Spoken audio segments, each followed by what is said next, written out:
The following information is intended for educational purposes only. It is not medical advice. The views expressed do not reflect those of this broadcaster. Should you choose to implement this information, please do so only with the assistance of a licensed medical professional. Neither the presenter nor this broadcaster assume any responsibility for any adverse effects or consequences that may result.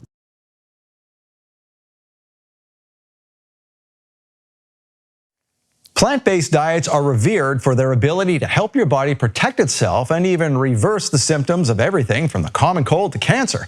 But they're missing some critical nutrients from animal sources. On the other hand, ketogenic diets concentrate on burning fat that can supercharge the brain. They also have the ability to improve health, but they often miss the mark on fiber. Dr. Will Cole has combined these two powerful lifestyles into what he calls Ketotarian, and he's about to give you a health awakening.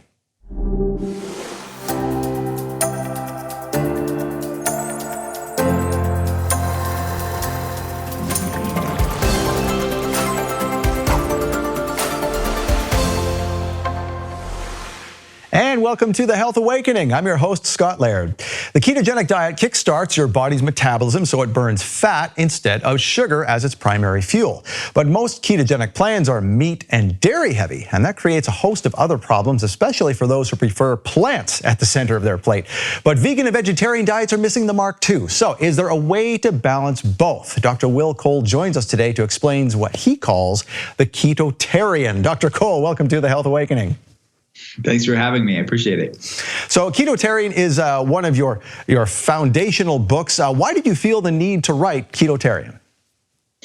Well, my day job, if you will, is I get to consult people around the world via webcam. I started one of the first functional medicine telehealth centers in the world over a decade ago. So 8 a.m. to 6:30 p.m. every day. That's my main focus. So the book is an outpouring of my clinical practice at the telehealth center. And I talked to a lot of people. I hosted a podcast for 3 years called Keto Talk. So I was seeing a lot of people doing the ketogenic diet in a way that would work short term because it was better than the standard American diet. You know, they were off of the garbage and junk food and the processed sugar. But then invariably they would find themselves after that honeymoon period with the ketogenic diet, they were stuck at a plateau, or sustainably it was just unsustainable, or that they had other problems because of the conventional ketogenic diet with a long-term standpoint. So I wanted to bring my functional medicine perspective to the keto conversation and created Ketotarian. It's also my personal journey too. I was a vegan for years and evolved to eating a ketotarian diet myself. So it's a clean, plant-forward, plant-centric, sort of a Mediterranean, plant-centric ketogenic diet, clean keto diet. So that's where it comes out of, my personal journey, my clinical work, and then seeing this conversation on the ketogenic diet that I really wanted to say, look, there is amazing, exciting science around ketosis, but can we leverage these amazing benefits without falling prey to these potential pitfalls that the conventional ketogenic diet or the dirty keto diet has for many people? Now, for people who don't know that term, you and I know what that term is, but dirty keto, what does that mean? I don't want to shame anybody, right? It's dirty keto, but whatever. There's no shame here. But it's my loving term, or our loving term in the ketogenic community, for people that are just hyper focused on macronutrients above quality of food. So ketogenic diet is high fat, moderate protein, low carbohydrate. So a dirty ketogenic diet is an endearing term for people that are just focused on the high fat, low carb. As long as it's high fat, low carb, as long as it's hashtag keto, they're going to eat it no matter what the quality of food it is. So the quality of food matters from a long-term health standpoint. And just because it's high fat, low carb doesn't necessarily mean it's healthy for long-term health. So that's what dirty keto is. Indeed. So it's kind of like eating, just because you go to the gas station doesn't mean you can pick up a Slim Jim just because it's fat and protein, and that's good. Well, same thing for the vegan side of things too, really. I mean, I was a vegan for many years as well. I'm starting to learn some exciting things about a ketogenic diet, but as I tell everybody else, Doritos and Coke are vegan. So, just because it didn't have any animal products in it, vegans fall prey to that on the other side of things, don't they? So yeah. I have an endearing term for them in the book. They're called carbitarians. I mean, they're just eating anything as long as it's a carb. And that's why let's bring an amalgamation of the best of both worlds. There are amazing aspects to being more plant-based, and there's amazing aspects to being fat adapted or keto adapted. Let's just bring them together, and that's what Ketotarian is. So now let's go back to the vegan vegetarian world for a second. I thought when I first started keto, and I'm sure many people think so too, that a plant-based diet just has too many carbs to fit into a keto lifestyle. So how does this work? So what Ketotarian is, I mean, the foundation of Ketotarian, most of the recipes are what would be classified as vegan keto, which is entirely plant-based. And then there's many vegetarian keto options and pescatarian keto options, or what I call in the book vegetarian. They're still predominantly plant-based, but they have wild-caught fish and fresh seafood. So it's educating people on the quality of the carbohydrates. So not all carbohydrates behave the same in the body, and fiber, by its very definition, is a carbohydrate, but behaves quite differently. So one of the potential problems that I have with the conventional ketogenic world is that they are lumping all carbs in together, and they're hyper focused on macronutrients, protein, fats, and carbs. Really, the nuance and the context around carbohydrates, the context matters when it comes to these topics, just like anything else in the world. So fiber-rich, non-starchy vegetables have a higher total carbs, but after you subtract the fiber content, their net carbs are actually quite low. So people are lumping in all carbs together like that bag of chips and the saying that their bowl of vegetables. Those carbohydrates will behave very differently in the body. So I talk about the research in the book about something called intestinal gluconeogenesis, which is quite different than hepatic gluconeogenesis. So fiber is actually really good for actually supporting blood sugar balance, lowering inflammation levels, improving the microbiome diversity, which is good for ketosis, and improving satiety, actually curbing hunger, which is all really important from a ketosis standpoint. So when you're eating whole foods, non-starchy vegetables specifically, you would go and count net carbs, not total carbs, because you're subtracting the fiber, which is healthy and shouldn't be feared. And I find that many people in the conventional keto world end up fearing vegetables, which stressing about vegetables is not good for your health long term. Indeed. So we're talking more about nutrient density here, I guess, are we not? Yeah, exactly. We're looking at nutrient density and the way that different foods behave for your physiology. How does it impact your metabolism? Okay, all right. Well, we're talking with Dr. Will Cole about being a Ketotarian. We'll be back with more from The Health Awakening. Stay with us.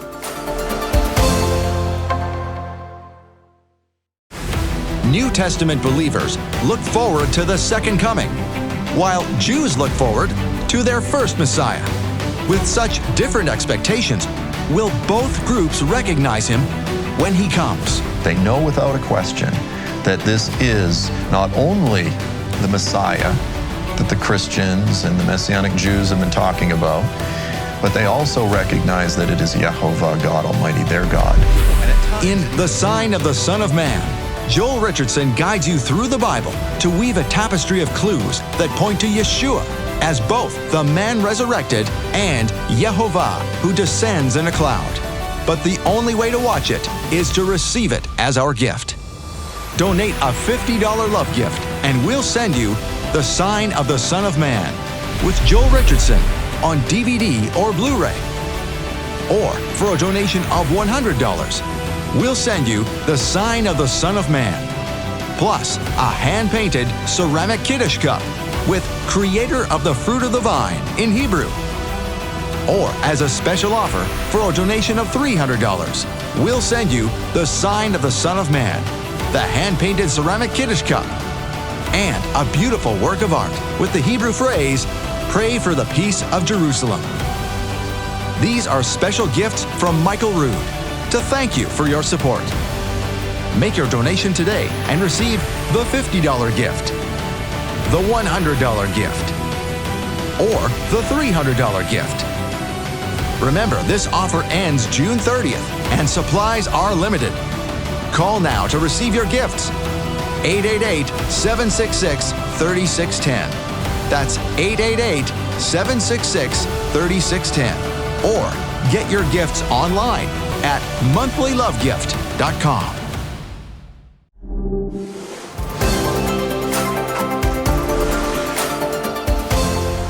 And welcome back to The Health Awakening. Before the break, we had the honor of speaking with Dr. Will Cole about being a Ketotarian. And Dr. Will Cole, you know, I've seen lots of wonderful things happen with a vegan diet where people are doing juicing to reverse cancer. I've seen stage 4 brain cancer disappear with juicing. I'm sure you have too. I've seen wonderful things happen with Ketotarian lifestyles, or ketogenic lifestyles, that is, with reversing the same types of things. So some people go, well, how can we have it both ways? But really, the magic is combining these two. So what is the power of combining both of these strategies? So I agree with you. There's a lot of amazing research and a lot of amazing success stories anecdotally that people have by bringing in nutrient-dense plant foods, polyphenol-rich plant foods, fiber-rich plant foods into their diet. And you don't have to pick either or. It should be both and. And there's amazing benefits to eating these healthy plant-based foods and amazing benefits to ketosis. So to me, that's why I thought that there was a need within the space to educate people around this concept of ketotarian. So eating this clean ketogenic way really doesn't. We're dealing with both sides of the best of both worlds. And I think that someone that eats these healthy plant foods, wonderful. But we need to eat in a way that works for human physiology long term. Because many people, as I mentioned earlier, when they're eating a traditional plant-based diet, they're depending on lots on carbohydrates, and there can be a problem longer term. People are stuck in this sugar burning mode and they're kind of hangry. They have insatiable cravings longer term. There can be nutrient deficiencies. Can drive inflammation levels up if they're depending a lot on carbohydrates, and high, lots of grains as well can be disruptive to the gut microbiome as well. So there's a lot of potential issues long term for many people, but doesn't mean it's all bad. So let's pick the best of that world. And the same with the ketogenic diet. Ketosis, there's lots of compelling science around that, but let's not just eat tons of bacon and butter for years and years and think that that's going to be healthy for long-term health either. So that's the alchemy of both worlds is really what Ketotarian is about. And then kind of taken to the next level, something that I talk actually in my newest book, it's called Intuitive Fasting. It's kind of a part 2 of Ketotarian is what it is, because I'm using a Ketotarian diet with intermittent fasting because they're both sides of the same coin. They're both supporting beta-hydroxybutyrate, which is known in the research as the 4th macronutrient. So when you're eating a Ketotarian diet with some flexible intermittent fasting, those are some great ways to take your health to the next level, and you're still eating a clean, mostly plant-based diet. Do you feel like I feel sometimes where we have all this science and it seems like, well, wait a minute, isn't that kind of the way they ate 3,000 years ago? Are we not just sort of rewinding the clock and getting back to what we maybe should have done in the first place?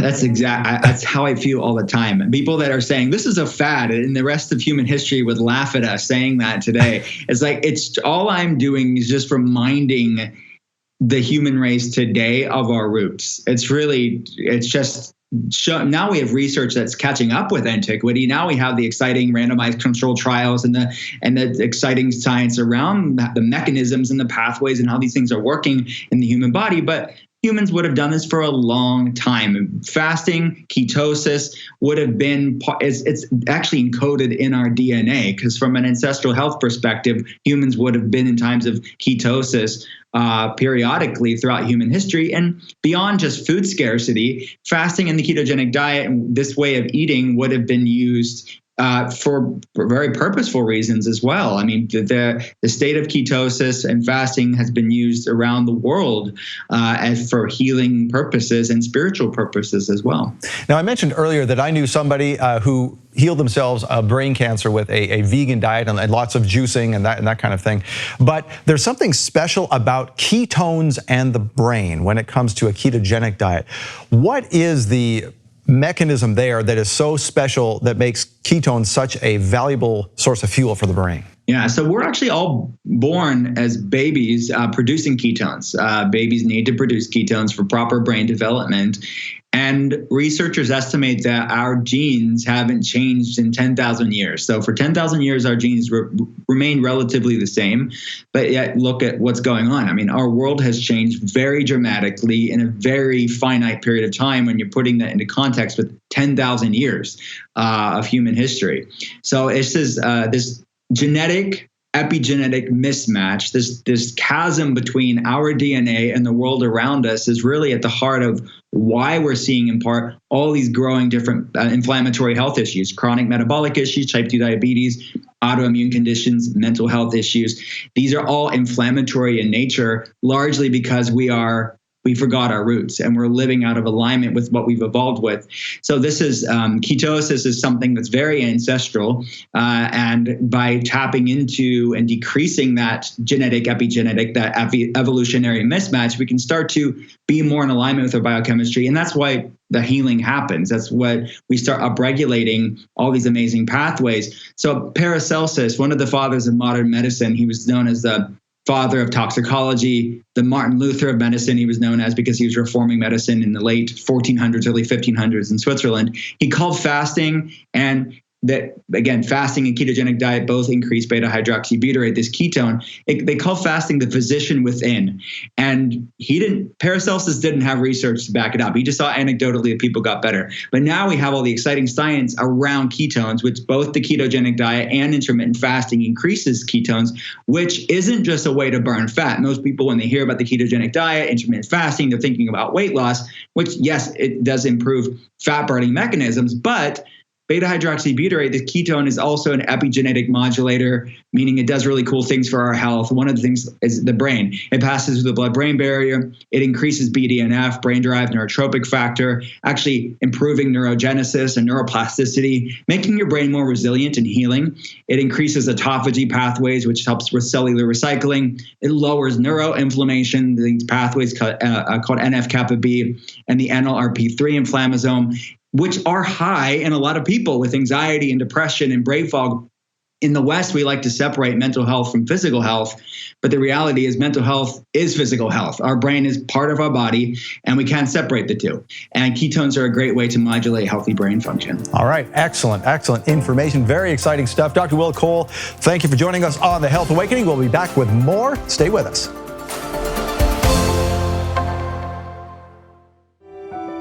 The Chronological Gospels Bible is changing lives all over the world, putting everything the Messiah did in exact chronological order and explaining the behind-the-scenes truth of what the Messiah did, when he did it, and why.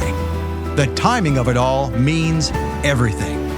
And now, the Chronological Gospels can be easier on your eyes. The larger print edition features 40% larger type, and every page appears exactly the same as the original, so you can follow along with others who have the regular size version. The Chronological Gospels larger print edition also has wider margins to write notes, and the premium quality paper means you can highlight without soaking through.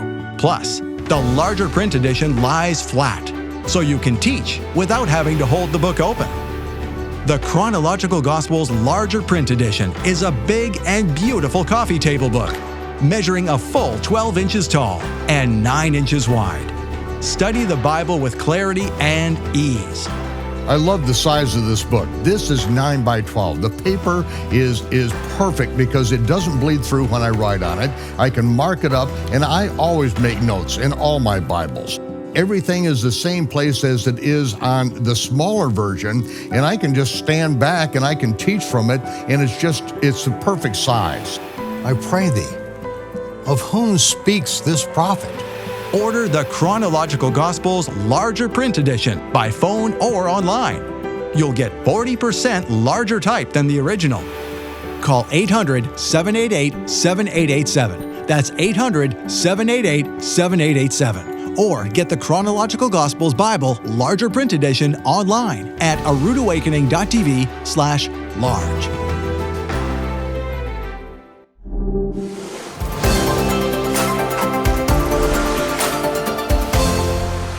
Welcome back to the Health Awakening. Before the break, we were talking with our guest, Dr. Will Cole, about the amazing benefits of ketones for the brain. And Dr. Will, I just also want to talk about, being in ketosis. It sounds like a wonderful thing. Why wouldn't you always want to stay in ketosis? Is there anything wrong with that? For some people, the benefits of ketosis, this anti-inflammatory, gut-supporting, brain-enhancing, fat-burning state, is needed for long-term therapeutically. So a lot of times people with seizure disorders, people with different neurological symptoms, different autoimmune problems, the benefits of this state of ketosis is needed. There's different genetic issues with like GLUT1 deficiency. There's exceptions to what I'm about to say. The benefits of ketosis, this state is quite an amazing tool to maintain their benefits. But the average person that doesn't have these issues, that's just looking to feel great, optimize their health, I am an advocate for a cyclical ketotarian approach. So they're not always in ketosis, and I think that most people benefit from the ability to dip in and out of ketosis. And that's the heart of metabolic flexibility, having the flexibility to burn both fat and sugar for fuel. So the sugar is like a kindling on the fire, and the log on the fire is like burning fat for fuel. The best fire is actually both for most people.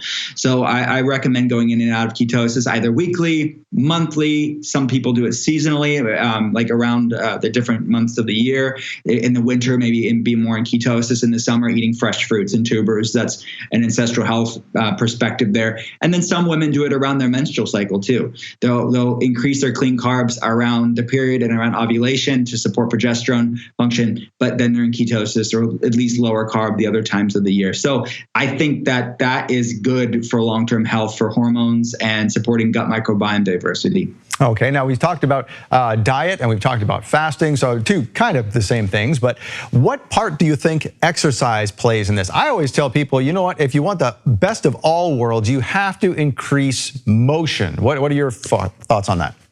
Absolutely, yeah. I think that for me, the food is foundational. I don't think you can exercise your way out of a poor diet, just like I don't think you can supplement your way out of a poor diet. I think food is foundational, but from there, especially if somebody's stuck at a plateau, if they've changed their diet, if they leaned into these practices and they saw changes, but they're stuck at a plateau, well, are you moving your body? I think that's an amazing thing to say, well, let's take it to the next level.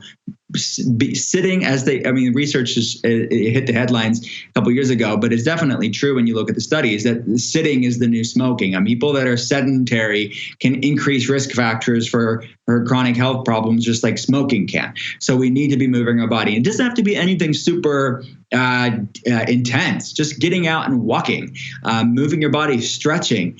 These are things that are very accessible, completely free, and people need to leaning into this because it's not just about food, it's about movement as well. Now you said that you spend the most of your day with, you don't write books all day, most of it is spent in your practice, so you talk to a lot of folks.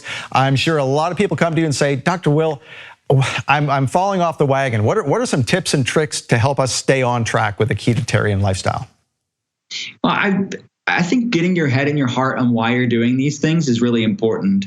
So instead of it being a list of do's and don'ts, I talk about this at length with my patients and in the books because it's so important for sustainable wellness. It's that you can ultimately eat whatever you want, and that may sound shocking to people, but I want people to really have the freedom to do whatever the heck they want, but you love feeling great more than you thought you missed something that doesn't make you feel good. And avoiding foods that don't make you feel good isn't restrictive, it's self-respect. So I think that shifting your paradigm to, I love feeling great, and it's a bad trade-off to eat something that could dim your light. So like I mentioned in the book, you can't obsess your way into health. You cannot shame your way into wellness, and you can't heal a body you hate. And many people think that they can, and that's what that dieting sort of consciousness is kind of fueled by. But the reality is this is about a form of using self-care as a form of self-respect. So are you doing something that's in alignment with your goals or not? So instead of feeling, oh my gosh, I fell off the wagon, what the heck? Versus saying, look, that didn't work for me. Use even that food that didn't work for you as a mindfulness practice. And then you'll remember it for next time that you'll be less likely to do those things because it'll be a bad trade-off for your health. I love it. Good words of advice. Dr. Will Cole, thank you. We'll be back with more from the Health Awakening. Stay with us. Jews and Gentiles have very different ideas of the Messiah. Will both groups recognize him when he comes? They know without a question that this is not only the Messiah that the Christians and the Messianic Jews have been talking about, but they also recognize that it is Yehovah, God Almighty, their God. In The Sign of the Son of Man, Joel Richardson guides you through the Bible to weave a tapestry of clues that point to Yeshua as both the man resurrected and Yehovah who descends in a cloud. But the only way to watch it is to receive it as our gift. Donate a $50 love gift and we'll send you The Sign of the Son of Man on DVD or Blu-ray. Or donate $100 to receive the teaching and a hand-painted ceramic Kiddush cup. Or donate $300 to receive everything plus a beautiful work of art with the Hebrew phrase, "Pray for the peace of Jerusalem." Hurry, offer ends June 30th. Call the number on your screen or get your gifts online at monthlylovegift.com.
And welcome back to the Health Awakening. Our guest today has been Dr. Will Cole. And Dr. Will, I know that you spend a lot of hours in your practice and you write books, but I know that the real heart of what you love to do is solve the really tough stuff for people. So what are the things that people come to you for that no one else has been able to solve? What are those things? Well, most of my patients are somewhere on that autoimmune inflammation spectrum, whether they are diagnosed with an autoimmune condition or they have autoimmune components to their case. So I definitely have a heart for those people that are going through those issues, and that can manifest in many different ways. But different autoimmune type problems, people that have mold, mycotoxin issues, Lyme disease, you see a lot of those as well, and co-infections. So definitely not your basic don't eat junk food cases. They already know that. They're looking to really see what's missing from their health puzzle. All right. Now, your books. Ketotarian is just one of your books, and I'm assuming those are all available on Amazon and other places like that. Where are the best places, singular or plural, to get your books? Yeah, they can get Ketotarian, Intuitive Fasting, or The Inflammation Spectrum, my 3 books, on Amazon, Barnes & Noble. Of course, support independent bookstores if you have access to those too. But yeah, all the links are at drwillcole.com as well. All right, excellent. Dr. Will Cole, thank you so much for joining us today on The Health Awakening, and thank you for joining us. We'll see you next time. Thank you for joining us today on The Health Awakening. You can catch the replay of this episode and see our complete show archive at healthawakening.tv. For more information about our guests today and all they have to offer, please visit their website on the bottom of your screen. And please remember, the information you saw today is intended for educational purposes only. It is not medical advice, nor do the views expressed reflect those of this broadcaster. Should you choose to implement this information, please do so only with the assistance of a licensed medical professional. Neither the presenter nor this broadcaster assume any responsibility for any adverse effects or consequences that may result.